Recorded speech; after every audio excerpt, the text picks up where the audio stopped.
Saudara, mari kita membaca kitab suci dari Injil Yohanes pasal yang ke-19. Kita membaca Yohanes 19 ayat 42. Sekarang kita akan membaca satu kali lagi 41, 42, lalu saya masuk ke dalam pasal ke-20. Dekat tempat di mana Yesus disalibkan ada antara sesuatu taman, dan dalam taman itu ada sesuatu kubur baru yang di dalamnya belum pernah dimakamkan seseorang. Karena hari itu hari persiapan, orang Yahudi sedang kubur itu tidak jauh letaknya, maka mereka meletakkan mayat Yesus ke situ. Kita membaca bersama-sama pasal 20 mulai dari ayat pertama. Pada hari pertama, minggu itu, pagi-pagi benar, ketika hari masih gelap, pergilah Maria Magdalena ke kubur itu, dan ia melihat bahwa batu telah diambil dari kubur. Ia berlari-lari mendapatkan Simon Petrus dan murid yang lain yang dikasihi Yesus, dan berkata kepada mereka, Tuhan telah diambil orang dari kuburan, dan kami tidak tahu di mana ia diletakkan. Maka berangkatlah Petrus dan murid yang lain itu ke kubur. Keduanya berlari bersama-sama, tetapi murid yang lain itu berlari lebih cepat daripada Petrus, sehingga lebih dahulu sampai di kubur. Ia menjenguk ke dalam dan melihat kain kapan terletak di tanah. Akan tetapi ia tidak masuk ke dalam. Maka datanglah Simon Petrus juga menyusul dia dan masuk ke dalam kubur itu.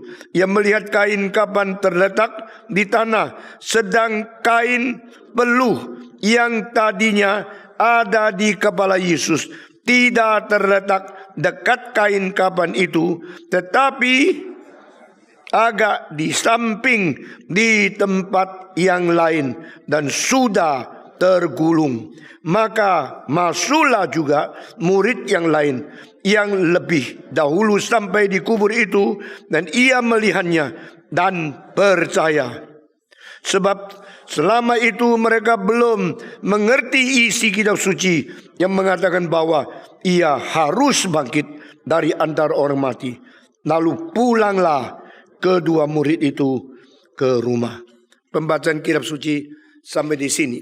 Saudara-saudara sekalian, kita telah memikirkan setelah Yesus diturunkan mayatnya dari Golgota menjelang hari Paskah, hari persiapan, maka saudara-saudara, maka mereka harus menyelesaikan mayat yang diturunkan itu. Dan pada waktu itu karena hari Paskah tidak boleh ada satu mayat yang tetap tinggal di atas kayu salib, maka mereka mematahkan kedua kaki daripada kedua perampok itu, dan darah mereka mencerot turun semua, langsung mati. Pada waktu mereka datang kepada jenazah Yesus Kristus, mereka melihat tidak ada gerak-gerik, tidak ada napas, tidak ada degukan jantung, tidak ada suara sama sekali. Ini mungkin sudah mati. Maka tidak perlu ditebang kedua kaki itu. Mereka memasuk tombak ke dalam rusuk Yesus Kristus. Tombak itu masuk, darah dan air mengalir keluar. Mereka tahu ini sudah mati. Menurut medis daripada Inggris, bukan saja sudah mati, terbukti jantungnya sudah pecah dan darah dan air mengalir bersama keluar daripada lubang daripada rusuk itu. Saudara-saudara, maka Arimatia, orang yang berada di kota kecil yang menjadi salah seorang yang mewakili kota itu, berduduk di dalam parlemen orang Yahudi, Sanhedrian, yang namanya Yusuf dari Arimatia, dan dia minta jenazah itu diberikan kabar dia oleh Pilatus. Pilatus langsung mengiyakan. Karena apa? Karena dia orang yang tersohor. Bukan saja dia dihormati oleh orang Yahudi, dan dia juga terhormat daripada kerajaan Romawi.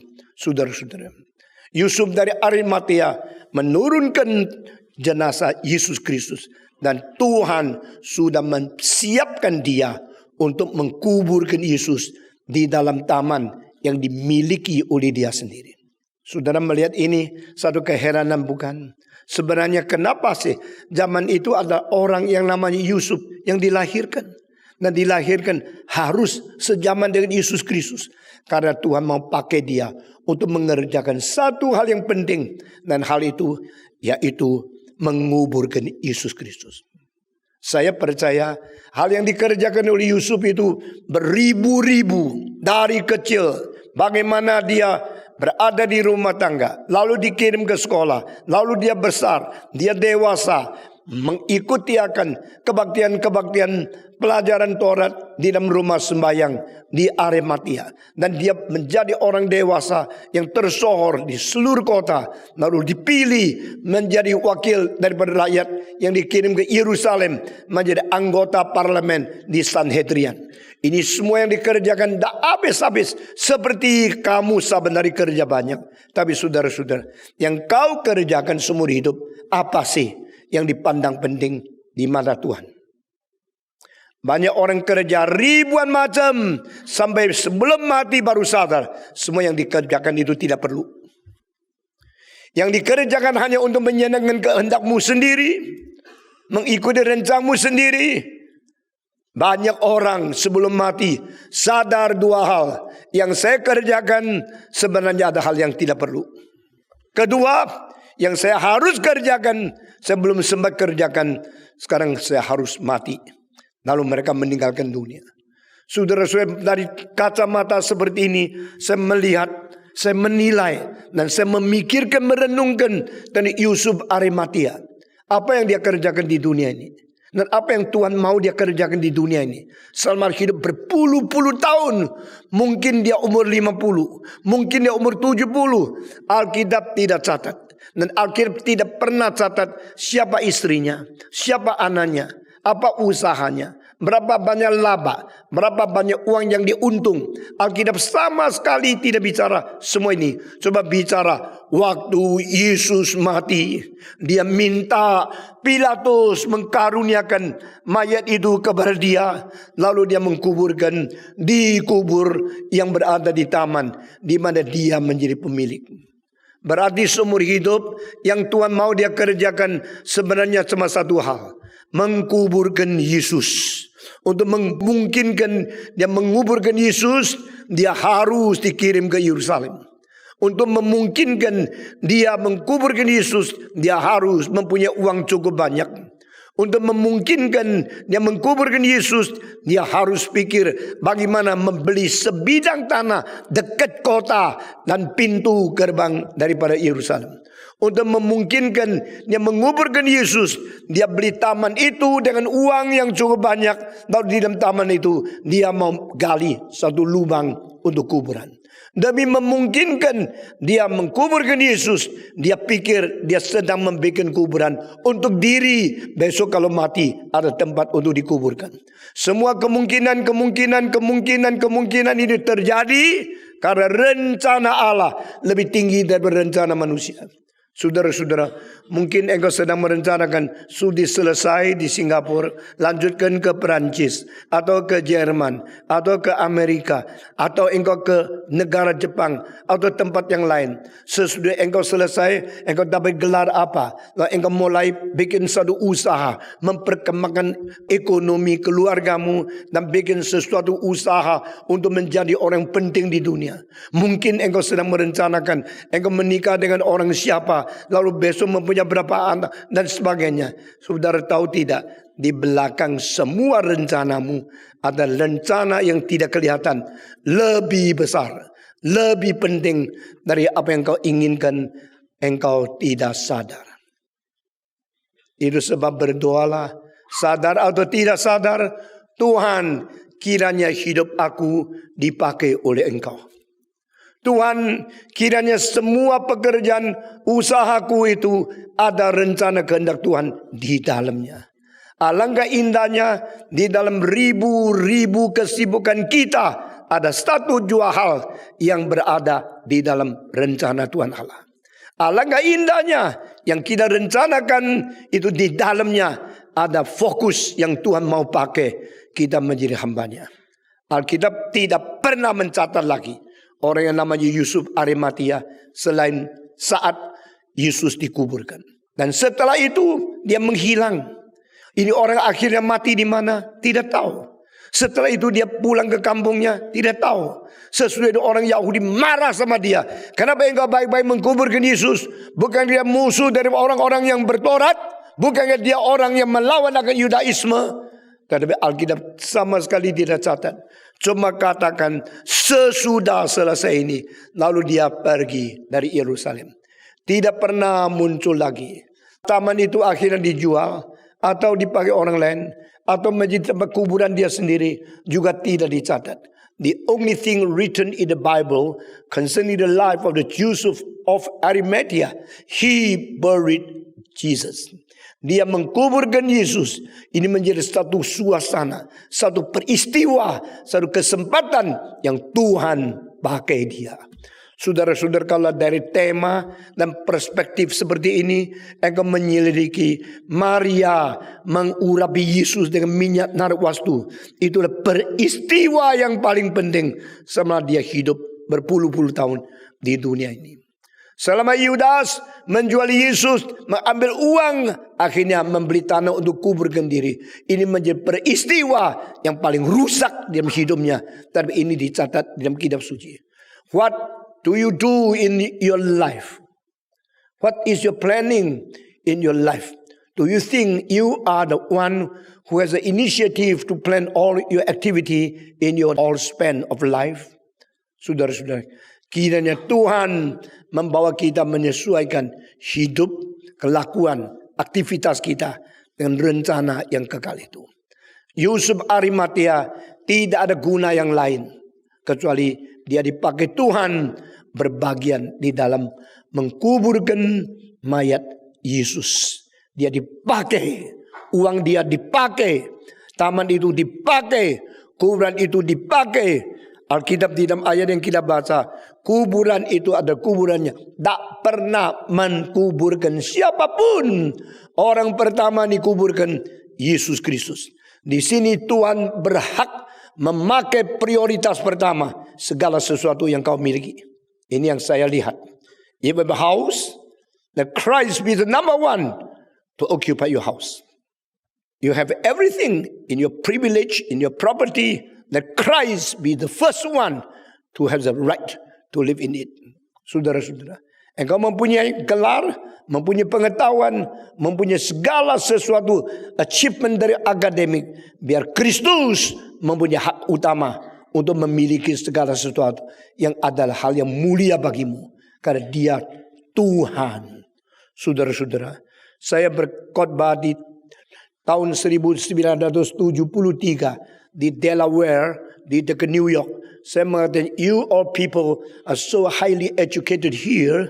You are so highly possessing all of your degree in Columbia University, in Cornell University, in other Ivy League universities, Ivy League institution in United States.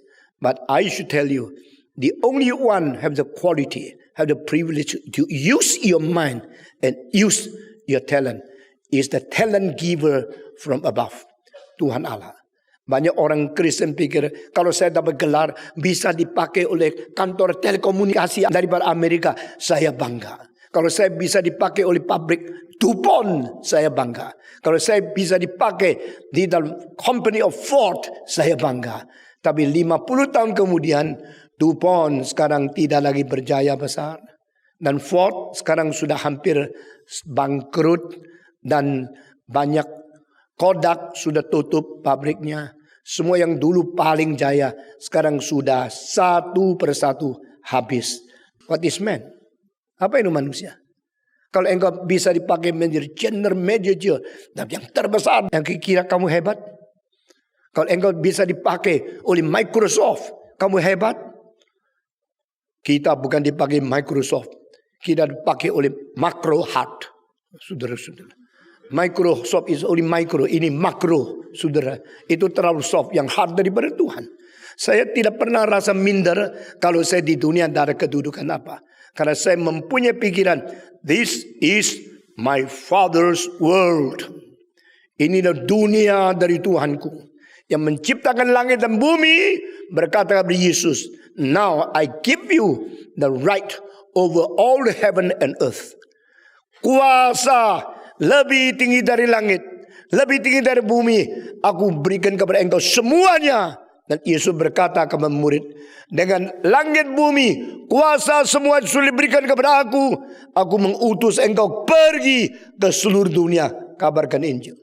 Saya berkata ke murid-murid saya, engkau pergi ke satu tempat berkhotbah sebagai tamu, bahasa tidak bagus, dan di situ engkau minder karena banyak orang yang lebih pintar dari kamu. Jangan.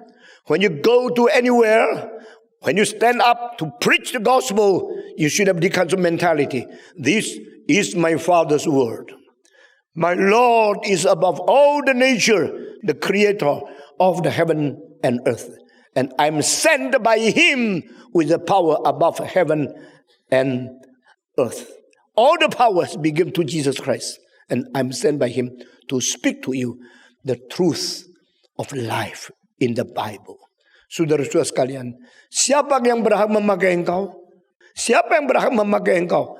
Bukan bos, siapa saja yang mempunyai kekayaan besar di negara ini. Karena itu semua hanya company-company yang dibangun berapa puluh tahun yang lalu, yang akan hancur beberapa tahun akan datang.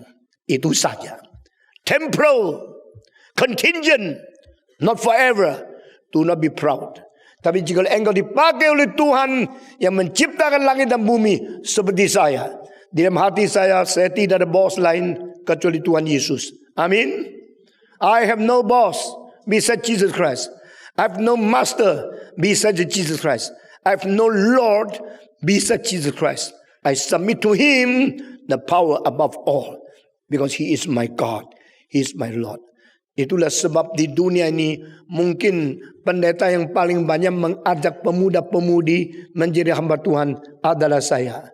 Sampai tahun 1957 sampai tahun ini 2013, saya mengajak orang maju ke depan, menyerahkan diri menjadi hamba Tuhan.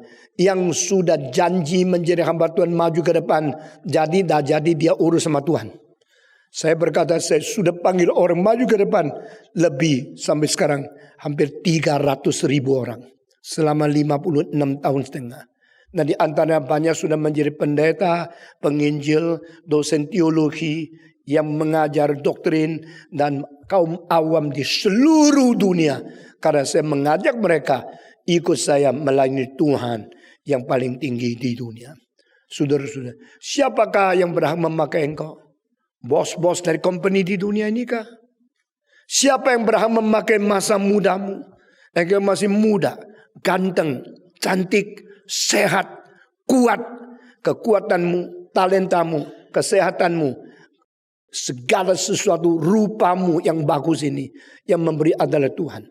Dia berhak memakai engkau lebih dari siapapun. Saya bersyukur Yusuf Arimatea yang dicatat hanya beberapa ayat saja di Alkitab, telah membukti dia berbagian di dalam kitab suci. He take part in the life of Jesus. He take part in the portion of Bible recording. Dia berbagian dipakai Tuhan. Dan satu kali dipakai tidak dicatat lagi. Karena apa? Hidup lain semua tidak penting. Yang penting pernah dipakai Tuhan. Saudara-saudara, Nikodemus dicatat sedikit. Dicatat di Alkitab 3 kali. Pertama kali datang ke Yesus. Kedua kali membela pada waktu Yesus dicela oleh orang Yahudi. Ketiga kali mempersiapkan puluhan kilo rempah-rempah untuk membungkus mayat Yesus. Sesudah itu Alkitab tidak lagi tulis tentang Nikodemus. Orang-orang ini adalah orang dipakai oleh Tuhan. Dalam seluruh hidupmu, engkau punya uang berapa banyak tidak penting. Tapi uang berapa yang pernah Tuhan mau pakai untuk pekerjaan dia, itu penting sekali. Saudara-saudara, kalau engkau satu bulan untung uang $5,000, jikalau setiap bulan ada lebih 500 yang Tuhan mau pakai, itu berarti Tuhan sangat memberikan penghargaan kepada engkau. Karena puluhan engkau tidak curi, itu milik dia. Saya bersyukur kepada Tuhan. Saya mendidik keluarga saya, istri saya, anak-anak saya. Semua harus memberikan lebih daripada perpuluhan. Karena perpuluhan bukan persembahan. Itu adalah milik Tuhan. Harus kembali kepada Tuhan. Barang siapa yang mengambil sebagian dari perpuluhan, berarti dia pencuri uang Tuhan. Setelah itu kita memberikan berapa untuk Tuhan, kita harus berdoa baik-baik. Dan kalau uang kita Tuhan mau pakai, itu berkat besar sekali. Saudara-saudara sekalian, demikian STEMI, saya mengharap STEMI belajar. Kalau Tuhan mau pakai uang kita, kita berbahagia. Karena kita sangat senang. Uang kita investasi di sini sana. Asal dapat untung kita senang. Tapi tahu tidak, kita mempunyai apapun, tujuan terakhir adalah demi memuliakan Tuhan. Tuhan memakai uang Nikodemus untuk membeli rempah-rempahan, untuk membungkus mayat Yesus dan dikuburkan. Ini bagian uang yang Tuhan mau pakai. Bedanya apa? Dia memakai rempah-rempahan yang wangi membungkus mayat Yesus. Maria memakai minyak narwastu untuk mentuangkan kepada tubuh Yesus sebagai urapan waktu dia masih hidup. Bedanya adalah satu yang namanya Maria menangkap kesempatan untuk memberi pada waktu Yesus masih hidup. Yang satu memberi bahkan lebih banyak uang yang dipakai untuk puluhan kilo rempah-rempahan. Tetapi kesempatan Yesus hidup sudah tidak ada lagi. Saudara-saudara, semua ini mengandung ajaran-ajaran kita tidak pernah pikir dengan tuntas. Tapi saya makin mikir, makin merasa ayat Alkitab begitu indah. Waktu kita menjelaskan buku-buku dari lain, baik komik atau literatur atau filsafat atau syair atau segala catatan-catatan sejarah, engkau tidak menemukan lebih kaya arti yang terkandung di dalamnya dibanding dengan kitab suci. Melalui dua orang laki-laki ini, Nikodemus dan Yusuf Arimatia, selesailah hidup Yesus di dunia. Hidup 33 tahun. Yesus dilahirkan melalui anak perempuan Maria. Yesus dikuburkan melalui dua laki-laki yang tua. Semua pengaturan ini beres. Tidak ada satu yang tidak beres.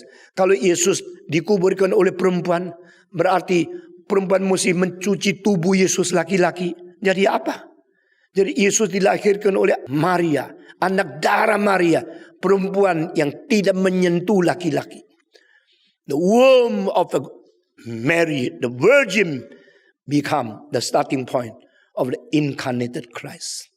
And the tomb of the Arimatheas menjadi tempat akhirnya hidup Yesus selama 33 tahun setengah. Semua diatur dengan begitu indah oleh Tuhan. Lalu Yesus tenang di dalam kuburan itu. Saudara kalau mendengar lagu Matthew Passion dari Johann Sebastian Bach, perhatikan lagu pertama dan lagu terakhir. Kedua kor yang teragung bagi saya, the greatest chorus, the greatest choral music in the history of mankind. Yang pertama mengatakan, "Hei putri Sion, lihatlah anak domba Allah." Ini adalah yang menanggung dosa umat manusia. Dengan double chorus, dengan satu kor kecil dari anak-anak boys choir berteriak, "Lihatlah anak domba Allah." Siapa dia? Siapa dia?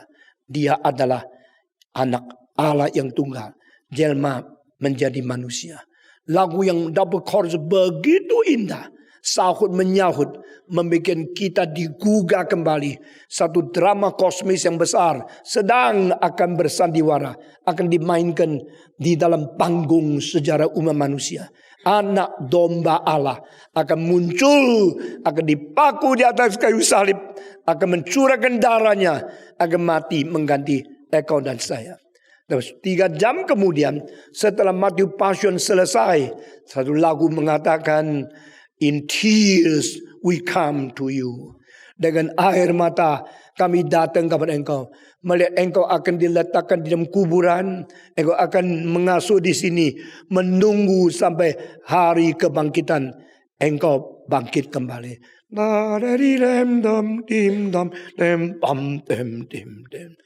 La la la la la la la lam lam lam lam.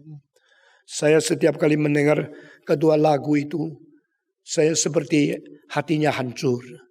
Melihat Kristus datang mati bagi kita. Dan Kristus dikubur dengan tenang menunggu kebangkitan. Karena tanpa salib tidak ada resurrection.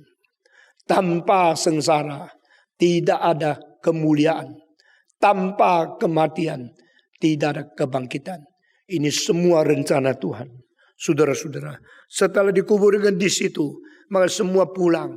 Hari itu yang melihat Yesus dikuburkan, melihat Yusuf Arimatea dan Nikodemus kerjakan pengkuburan Yesus, ada beberapa wanita-wanita yang terus meneliti sampai matahari terbenam.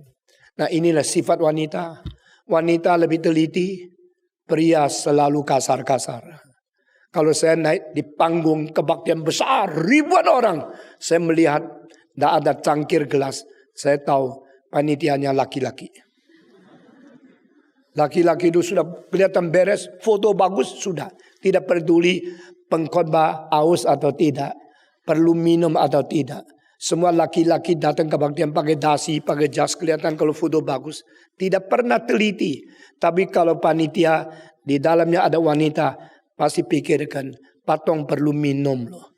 Kalau dia aus kasih gelas, perempuan yang lebih teliti-teliti. Laki-laki beda sekali sama perempuan. Kalau perempuan melahirkan, sampai bagaimana kecilnya bayinya nangis, dia tahu. Waktu wanita lagi bicara sama orang lain, maaf ya, langsung dia masuk kamar. Lihat poponya basah atau tidak. Bayi itu ngompol atau tidak. Perlu diganti atau tidak. Tapi sampai teriak keras. Kalau mamanya tidak ada, papa yang tidak tahu, itu anaknya yang nangis. Saudara-saudara, pria sampai 5 hari masih belum tahu istri sudah lahirkan. Tapi istri sebelum lahir 9 bulan sudah tahu anaknya mau lahir. Ini perbedaannya wanita sama pria. Saudara-saudara, saya heran. Hari itu yang naik ke salib cuma Yohanes. Di mana Matius? Di mana Yakobus? Di mana Bartolomeus? Di manakah Andreas? Di manakah Yakobus? Di manakah semua murid Yesus? Kecuali Yohanes yang berada di bawah salib. Semua laki-laki hilang. Dan pada waktu Yesus dikuburkan, 2 laki-laki yang Tuhan perintahkan untuk mengkuburkan Yesus. Dan dua-dua mungkin orang tua. Sesudah itu yang melihat di mana kubur. Yang kuburkan di dalam kuburan siapa? Yang mengetahui cuma berapa wanita. Laki-laki satu pun tidak ada. Saudara, kenapa ya? Saya tidak bisa tebak terlalu banyak. Karena Alkitab tidak tulis. Saya cuma bisa berhenti. Memang tidak ada laki-laki yang hadir. Tidak ada laki-laki yang menyaksikan mana Yesus dikuburkan. Tapi beberapa perempuan melihat. Sudah melihat selesai. Mereka dengan air mata harus pulang. Siapa bisa terus di kuburan? Engkau kalau ikut kebaktian sangseng atau kebaktian perkabungan, engkau sampai jam 11, engkau begitu akrab sama orang yang kematian orang tua, engkau bilang maafkan, saya pulang ya. Lalu jabat tangan, engkau pulang. Mungkin dia berkata syukur juga engkau pulang. Kalau engkau tidak pulang, saya tidak bisa pulang. Lalu sesudah itu semua pulang. Lalu kuburan taruh di tempat perkabungan di situ sampai besok pagi engkau bangun datang lagi. Saudara-saudara, Yusuf Arimatea pulang. Nikodemus yang sudah mengkuburkan semua pulang. Perempuan-perempuan yang melihat Yesus dikuburkan di dalam kuburan mana? Sudah jelas pulang. Sudah selesai pulang. Hari pertama, hari kedua, semua kecewa luar biasa. Ternyata yang dikatakan Mesias sendiri tidak bisa menolong sendiri. Yang mengatakan ada raja orang Israel ternyata sendiri bisa mati. Yang dikatakan ada keturunan Daud yang akan membangunkan kerajaan Israel kembali, dibangunkan kembali, the new kingdom of Israel, sendiri akhirnya dibunuh dan tidak bisa menolong sendiri. Ditusuk pun tidak bisa balas apa. Dia adalah seorang juru selamat yang boleh menyelamatkan orang lain, tidak bisa menyelamatkan diri. Dia adalah seorang tabib yang bisa mengobati orang lain, menyembuhkan orang lain, yang buta dilihatkan, yang tuli menjadi dengar, yang bisu berbicara, yang timpang berdiri dan berjalan, yang mati bangkit. Kenapa dia bisa membangkitkan orang sendiri tidak bisa bangkit? Ini juru selamat macam apa? Ini juru selamat yang gagal total. Ternyata dia sama seperti orang biasa. Akhirnya dia sendiri mati. Maka semua kecewa 2 hari setengah. Sampai hari ketiga, hari pagi. Saudara-saudara, mereka bisa tahan sampai hari ketiga. Karena pernah ingat Yesus berkata, aku akan diserahkan kepada orang berdosa. Dan mereka akan memaku aku di atas kayu salib. Namun hari ketiga akan saya bangkit kembali. Kalimat ini pernah didengar dalam khotbahnya. Tapi waktu itu tidak perhatikan. Karena waktu dengar khotbah yang dipentingkan kukunya kurang bagus. Yang dipentingkan siapa yang ikut kebaktian. Berapa banyak cewek yang cantik. Yang diperhatikan ada hal-hal yang remeh. Maka khotbahnya tidak diperhatikan. Kalau perhatikan hanya semacam kepengertian kognitif. Seperti angin yang lewat akan telinga mereka. Tidak diperhatikan dengan sungguh-sungguh. Saudara-saudara, itu sebab pada waktu orang Israel mendengarkan khotbah Yesus, termasuk murid-murid Yesus, mereka tidak menaruh perhatian yang penting. Tetapi sekarang sudah terjadi kematian, mereka mulai pikir, dia pernah mengatakan hari ketiga bangkit. Kita jangan pergi, jangan pulang dari Yerusalem. Jangan berjalan kaki 2 hari kembali ke Galilea. Mari kita menanti di sini. Lihat apa yang mungkin terjadi. Saudara-saudara, mereka di Yerusalem tinggal di hotel atau di losmen, saya tidak tahu. Atau tinggal di rumahnya dari seorang yang namanya Markus. Akhirnya di situ ada loteng besar.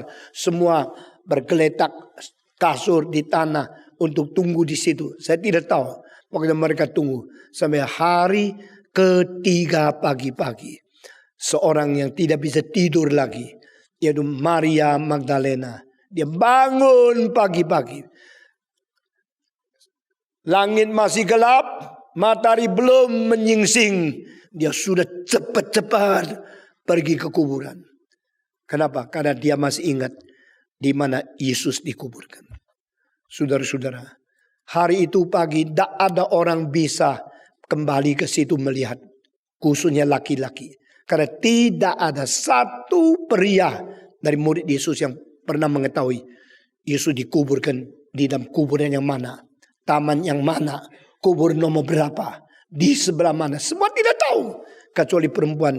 Dan di antara perempuan salah satu yang paling setia ada Maria Magdalena. Saya berkata, kenapa Alkitab mencatat Maria Magdalena? Dan dia menjadi orang yang paling penting di dalam pekabaran Injil. Saudara-saudara, kalau sekarang pekabaran Injil di dalam kebaktian besar dan revival meeting, gospel rally di seluruh dunia dari abad pertama sampai sekarang, jangan lupa orang pertama yang mengabar Injil bukan orang laki-laki, adalah Maria Magdalena. Yang pagi-pagi subuh pergi berlari-lari. Dan dia lari 3 kali. Dari rumahnya lari cepat-cepat ke kuburan. Lalu dia lari kembali bicara sama Yohanes dan Petrus. Sesuai dia lari kembali 3 perjalanan. Sampai selesai baru dia lari kembali pulang. Mungkin dengan ketenangan yang lebih stabil. Hari itu dia lari berapa kilometer, tidak ada orang tahu. Tapi ini perempuan yang sangat-sangat penasaran. Is it true this morning my Lord will be resurrected? Is it true he is alive today, this morning? Before sunrise, I should understand. I should confirm what he had spoken through his prophecies to us. Dia lari. Waktu lari di situ, dia begitu lihat, dia terkejut karena batu yang besar yang perlu 7 orang baru bisa menggerakkan batu itu. Apalagi kalau dikembalikan ke tempat asal, mungkin 10 orang pun tidak kuat. Karena apa?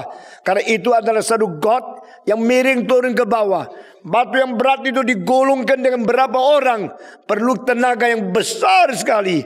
Tapi sudah sampai menutup, balikkan lagi melawan gravitasi. Sehingga mereka harus lebih banyak orang yang bisa dorong. Waktu dia lihat di situ, dia melihat batu itu sudah tergeser. Batu yang tutup lubang daripada kuburan itu sudah tidak menutup lubang lagi. Dia langsung mengetahui cilaka. Dan asumsi presupposisi orang yang berada di kelemahan ini tidak dikaitkan dengan firman Tuhan. Dikaitkan dengan agnostisisme daripada diri sendiri. Dikaitkan dengan ketidakpercayaan, dengan tidak pengetahuan diri. Ini pasti mayat Tuhanku dicuri orang lain. Saudara-saudara, inilah kebodohan kerohanian kita yang tidak taat dan tidak pegang teguh firman Tuhan. My Lord must be stolen. The corpse of my master is no more here. Di mana mayat Tuhanku? Di mana tubuh Yesus Kristus? Sudah tidak ada di sini. Karena ini kalau sudah goyang, berarti sudah pernah ada orang datang mencuri. Saudara-saudara, jika engkau pergi ke bank, engkau pergi ke safety box, engkau pada waktu lihat safety box sudah dirusak dan sudah terbongkar, engkau mengetahui emas yang ada di dalam atau uang yang engkau di dalam sudah terbang. Pasti pertama engkau kecewa sekali, engkau sedih sekali, yang kau simpan bertahun-tahun sekarang hanya sesuatu yang sudah terbuka. Saya tidak tahu apa yang kau simpan. Mungkin akan simpan mutiara atau berlian atau arloji Patek Philippe yang paling mahal. Waktu engkau melihat sudah terbuka, kunci sudah tidak ada, dan pintu itu sudah tergeser. Apa perasaanmu? Dia sedih luar biasa dan dia langsung lari pulang. Saudara, dari lari-lari ini engkau mengetahui dengan pasti Maria Magdalena masih muda, masih kuat sekali. Dia lari datang, melihat kuburan terbuka, dia lari pulang. Alkitab berkata, dia langsung beritahu kepada dua orang yang paling penting, Petrus dan Yohanes. They have stolen my Lord's body. Tubuh Tuhan kita sudah dicuri oleh orang lain. Lihatlah, kuburan sudah kosong. Saudara-saudara, bagi orang Kristen beriman, kuburan kosong itu berita yang paling sukacita.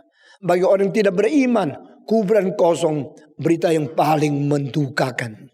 Saudara-saudara, dan saya tidak tahu reaksi pertama daripada Petrus sama Yohanes bagaimana. Alkitab tidak tulis, tapi Alkitab mencatat mereka langsung berangkat. Berarti mereka sudah siap-siap juga ingin mengetahui karena penasaran, benarkah Yesus hari ini bangkit? Dan kitab suci mengatakan Petrus sama Yohanes dua-dua berlari pergi ke kuburan. Di dalam berlari ke kuburan, saudara-saudara, kelihatan tidak lama kemudian Petrus yang lebih belakang, Yohanes lebih cepat karena dia lebih muda. Saudara-saudara, engkau kalau lebih muda, engkau bisa lari lebih cepat dari mereka yang lebih tua. Bagaimana mengetahui Yohanes lebih muda? Karena Yohanes memang paling muda di antara semua murid. Dan Yohanes adalah adiknya Yakobus. Yakobus adik sepupu daripada Petrus. Pasti lebih muda. Dan bukan saja demikian. Di antara semua murid, hanya Petrus yang mempunyai mertua. Orang yang mempunyai mertua berarti sudah ada istri. Dan dia sudah menikah, dia lebih tua. Jadi waktu dua orang berlari, Yohanes lari cepat dan si Petrus lari belakangan. Saudara, di dalam sejarah hanya seorang artis yang menulis, menggambar satu lukisan yang indah sekali yang sekarang berada di d'Orsay Museum, berada di kota Paris, berada di depannya daripada Louvre, ya satu museum yang terbesar di dunia. Dan lukisan itu dua orang yang berlari-lari.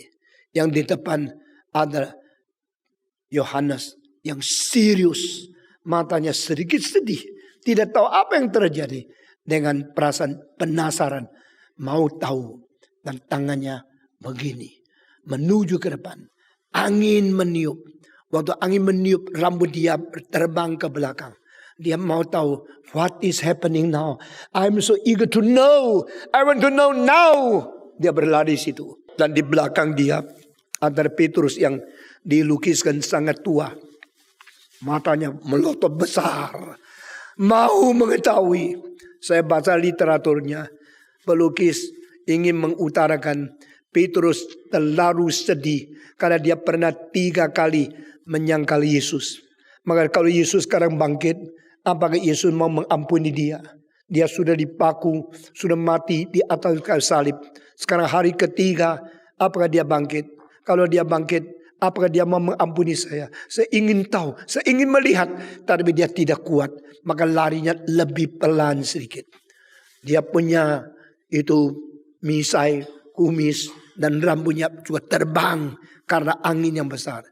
Lukisan itu saya tidak terlalu setuju karena latar belakangnya adalah Laut Galilea atau laut yang lain.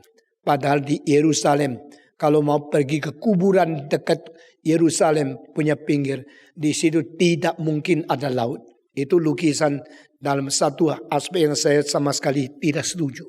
Dari pada waktu saya masih muda, saya sudah melihat akan lukisan itu. Dan saya sudah bergerak. Saya sudah menganalisa. Saya memberikan sesuatu renungan yang panjang tentang lukisan itu. Sampai satu hari saya pergi ke Paris. Saya menemukan lukisan itu dengan mata saya sendiri melihat. Saya begitu terkagum-kagum. Berdiri di depan lukisan itu. Paling sedikit 25 menit.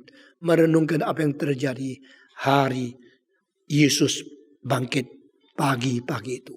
Saudara-saudara. Lalu Alkitab mengatakan pemuda itu lebih cepat. Yang dikasih Yesus, yang Yohanes. Lebih cepat sampai di kuburan. Dia langsung melihat ke dalam. Dia tidak banyak masuk ke dalam. Dia lihat ke dalam. Dan dia tunggu sampai Petrus datang. Dia terlalu cepat.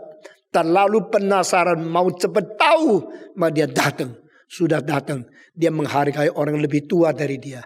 Dia tidak merebut. Dia menunggu sampai orang lebih tua itu. Sampai baru dua-dua masuk. Semua catatan yang kecil-kecil ini mengandung semacam kebudayaan yang tinggi luar biasa.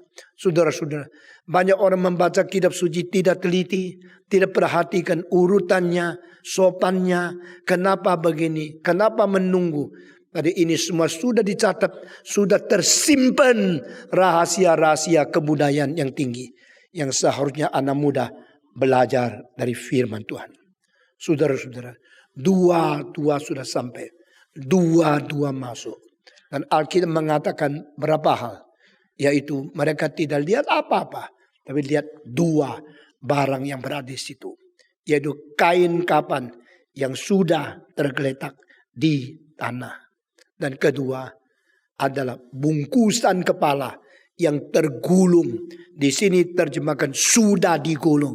Seolah-olah tadi sudah lepas digulungkan lagi. Saya percaya bukan begini. Yang telah berada dalam keadaan gulungan yang belum dibuka. Itu artinya. Apakah artinya ini? Kalau itu sudah dibuka, berarti tubuhnya sudah bangkit. Tetapi kebangkitan bukan pakai tangan manusia. Karena gulungan daripada kepala itu tidak dibuka. Masih tergulung. Nah ini rahasia mengenai kebangkitan Yesus Kristus. Saudara perhatikan. Kalau engkau sekarang bungkus 1 pipa. Bungkus itu. Lalu mau melepaskan bungkusan itu gampang. Tarik. Sudah selesai bukan. Tapi kalau bungkus kepala tidak gampang. Karena sini nonjol hidungnya. Sini nonjol kupingnya.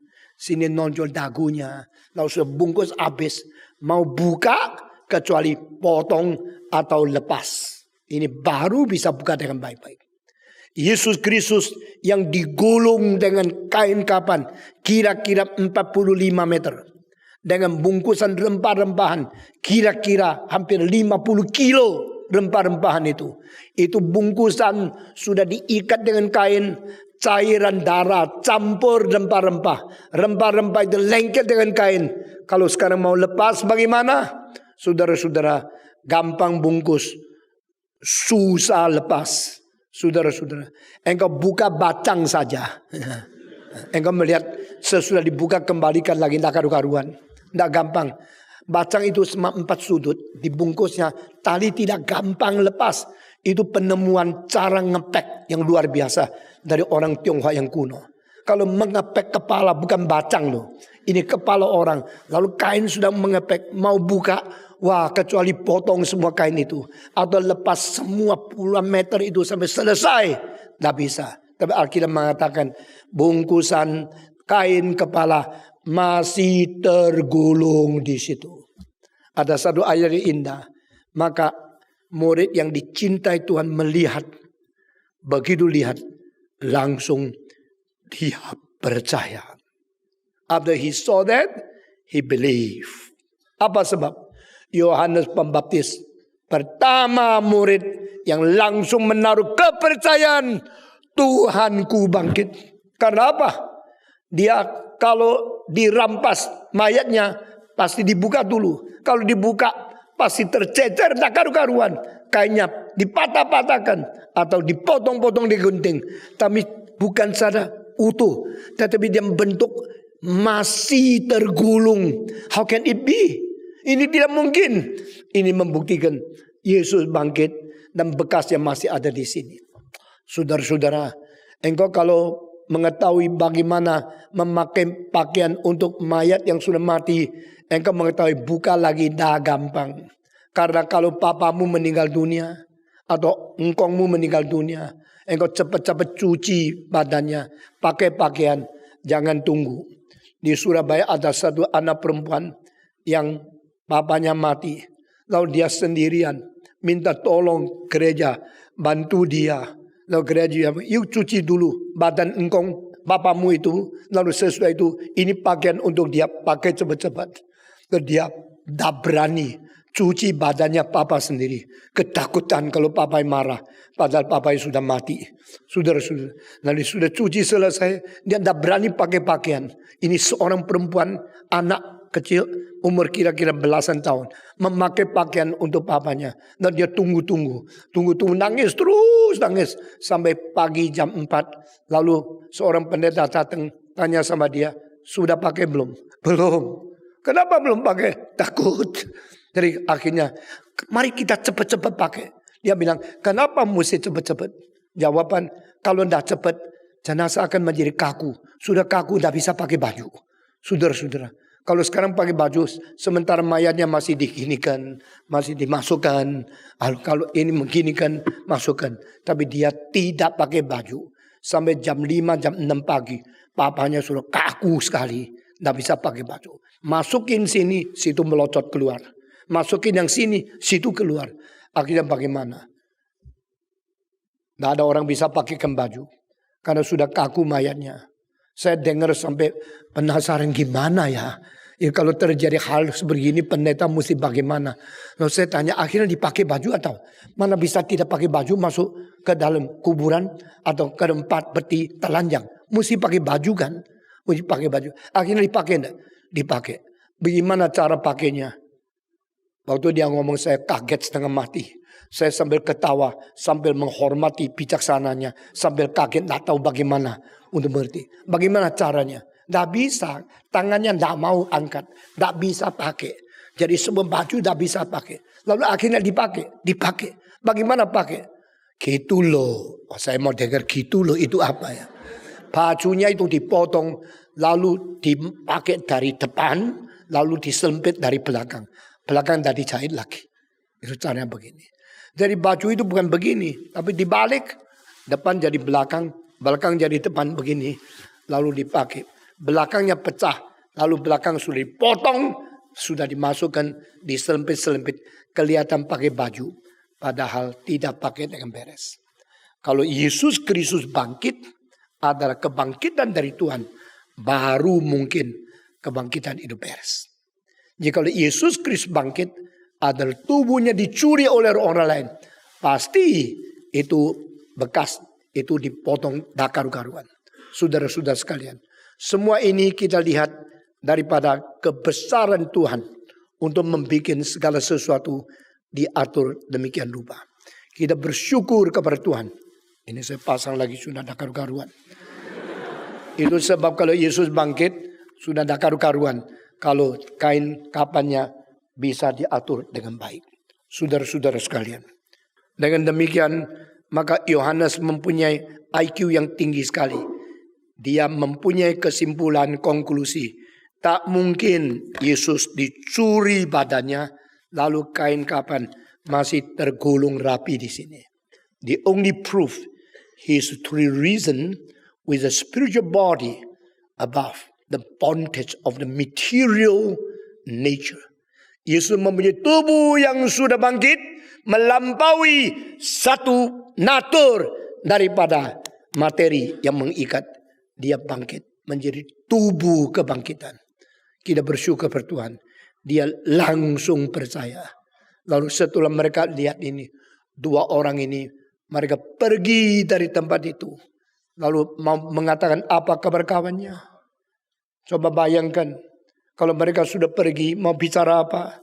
Bicara, Yesus sudah bangkit. Kalau mau mengatakan Yesus sudah bangkit, lalu ditanya, engkau sudah lihat belum? Mereka menjawab, belum. Kau tahu Yesus sudah bangkit? Karena kapannya dan kainnya tergulung. Ini buktinya. Ini susah bukan? Saudara-saudara, Petrus pun susah menjawab. Kalau orang tanya, kamu bagaimana bisa membuktikan Yesus sudah bangkit? Hanya Yohanes akan mengatakan dengan penanalisaan saya. Dengan saya punya pengertian. Dengan saya punya logika. Ini kain kalau masih ada tempat di mana hidung, kuping, dagu, kepala, leher. Di dalamnya bentuk masih ada. Dan digulung dari luar begitu rapi. Berarti tidak ada orang memotong. Tidak ada orang yang mengkupas. Tidak orang yang membuka semua ini. Sampai dia bangkit. Pasti dia bangkit dengan sesungguhnya. Tapi pertanyaan penting adalah. Mengapa Tuhan tidak kasih mereka lihat? Mengapa Tuhan tidak membiarkan mereka berjumpa dengan Yesus dengan mata sendiri melihat dia bangkit. Lalu berkata sekarang pulang ke Yerusalem. Beritahu kepada murid-murid yang lain bahwa saya sudah bangkit. Tuh saudara-saudara. The first morning of the resurrection. Hal yang terjadi sangat ajaib. Sangat aneh. Yang tidak bisa dimengerti oleh manusia. Tapi justru Petrus datang. Yohanes datang. Dari jauh datang melihat kuburan. Tidak menemukan apa. Kecuali kain kapan. Kecuali golongan kepala. Yang mereka menemukan. Dan Alkitab mengatakan. Yohanes langsung percaya. Tidak tulis tentang Petrus. Saudara-saudara. Yohanes seorang ajaib. Yohanes seorang superior. Yohanes seorang yang sangat istimewa. Karena Yohanes setelah melihat dia langsung percaya. Saudara tahu di dalam kitab suci perjanjian baru. Istilah iman, percaya, pistos, pistos, pistos. Di bahasa Greka semuanya 270 kali. Di antaranya hanya di Injil Yohanes 100 kali. Oleh satu murid. Dia adalah orang yang begitu mempentingkan iman kepercayaan. Dan berkali-kali dia mengatakan, ini semua ditulis supaya kamu boleh percaya. Semua ini dicatat di dalam kitab ini supaya yang baca boleh percaya.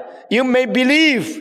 This all written for you may believe that Jesus is the Son of God and He is the Christ. And by His name you can obtain the eternal life.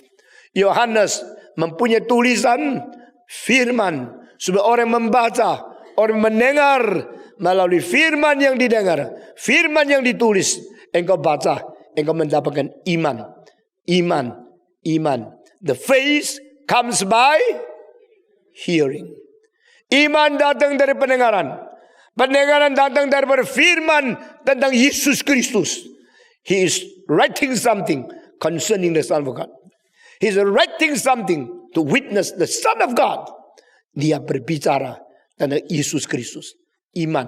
Supaya engkau boleh beriman. Saudara-saudara. Hari itu Tuhan Yesus tidak menyatakan. Apa sebab saya tidak tahu. Tuhan Yesus menyatakan kepada Maria Magdalena tidak menyatakan kepada Petrus dan tidak menyatakan kepada Yohanes.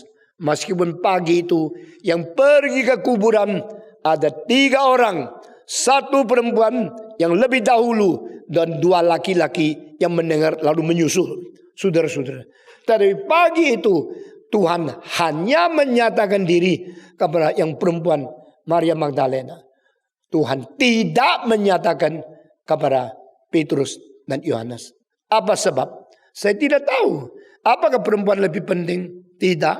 Apakah Maria lebih lemah perlu dilihatkan? Mungkin. Kenapa Yohanes dan Petrus tidak mempunyai kesempatan melihat Yesus secara pertama mengetahui dia bangkit? Dia bukankah pemimpin dari rasul yang paling penting? Bukankah Peter is the leader of the disciples? Kenapa he is not given the opportunity, not given the privilege to see first tentang Yesus yang bangkit? Kenapa Maria yang diberikan? Saya tidak tahu. Tapi saya menebak sesuatu hal yang banyak kelemahan dikasihani lebih dulu. Dan Maria Magdalena pernah 7 setan yang merasuk dia. Dia perlu kuasa Tuhan. Setelah dia mendapatkan pelepasan daripada 7 setan yang merasuk dia, dikeluarkan dari dia, maka Tuhan memberikan kesempatan dia melihat kuasa Tuhan yang melampaui segala sesuatu. Dinyatakan melalui kebangkitan dari antara orang mati. Saudara-saudara, saya bersyukur kepada Tuhan. Injil menjadi satu gerakan yang terbesar sepanjang sejarah. Saudara-saudara, kita ini gereja reform Injili. Kita adalah yang mematuh kepada gerakan reform dan gerakan Injili. Di dalam reform kita memperdalam pengertian dan kita memperdalam doktrin pengajaran tentang teologi reform. Di dalam penginjilan kita melaksanakan, kita menyatakan gairah, api dan kuasa dinamika mengabarkan Injil. Dan jangan lupa gerakan Injili adalah ke dunia. Dan gerakan reform adalah ke gereja. Di dalam gereja kita mematuhi kepada teologi reform yang memperkuat iman kita. Tapi di dalam gerakan Injili kita menyatakan kekuasaan Tuhan untuk melepaskan manusia dari dosa. Jangan lupa pelayanan gerakan Injili di dalam 2000 tahun ini beratus-ratus juta manusia ikut mengabari Injil. Tapi yang pertama bukan Petrus, bukan Paulus, bukan Yohanes. Yang pertama bukan Bartolomeus. Yang pertama bukan Matius. Yang pertama adalah perempuan Maria Magdalena. Saudara-saudara, saya mau tanya, di dalam gereja ini pria lebih cinta Tuhan dari wanita kah? Di dalam Alkitab kita melihat the first people, the first to preach the gospel is not a man, but is a lady. Karena Yesus menyatakan diri pada hari ketiga setelah dia dipaku di atas salib. Pertama kali menyatakan diri. Bukan kepada Petrus, bukan kepada Yohanes, kepada Maria Magdalena. Kenapa murid-murid tidak dilihat? Apakah tunggu sampai mereka kumpul bersama baru lihat? Kenapa Maria tidak usah kumpul bersama dengan mereka boleh melihat? Saya tidak tahu. Tapi saya mengetahui dengan pasti satu hal. Perempuan ini telah mendapatkan anugerah Tuhan yang besar. Dan dia mau berbicarakan tentang anugerah yang dialami.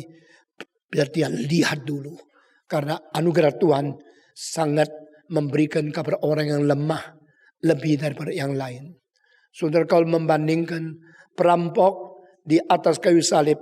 Lebih dapat banyak anugerah atau Petrus yang lebih dapat banyak anugerah? Jawaban saya adalah perampok itu lebih beriman daripada Petrus. Petrus beriman karena selalu dekat dengan Yesus. Perampok itu tidak pernah melihat Yesus. Pertama kali melihat sudah dijejerkan di atas Golgota. Dan melalui kesengsaraan, penghinaan, kutukan, penderitaan, fitnaan, pengadilan yang tidak adil. Dia melihat satu pelang di atas orang Nazaret, Raja Yahudi, Yesus orang Nazaret. Dari pelang itu Dia melihat Yesus raja orang Yahudi. Kalau dia raja, kenapa dipaku? Akhirnya dia asosiasikan semua yang pernah dia pelajari.